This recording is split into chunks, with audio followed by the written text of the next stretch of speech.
नमस्कार. नंदग्राम योग निसर्गोपचार केंद्र येथे आपले सहर्ष स्वागत. येणारा आंतरराष्ट्रीय 12वा योग दिवस आपण या ठिकाणावर साजरा करणार आहोत.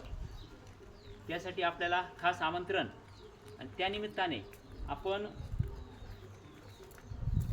नाशिक जिल्ह्यातील सुप्रसिद्ध आयुर्वेद तज्ज्ञ डॉक्टर अभय सोनवणे यांचा आरोग्य शिबिराचा कॅम्प या ठिकाणावर आयोजित केलेला आहे.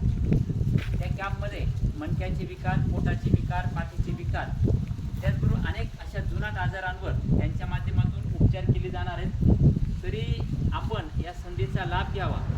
त्याचबरोबर या नंदग्राममध्ये निसर्ग उपचार, पंचकर्मा या सगळ्या शिबिरांचे आयोजन करण्यात येणार आहे. त्यासाठीही आपण सहभागी व्हावं ही नम्र विनंती. आपल्या आरोग्याबद्दल जागृत राहा, योग करा आणि निरोगी राहा. धन्यवाद.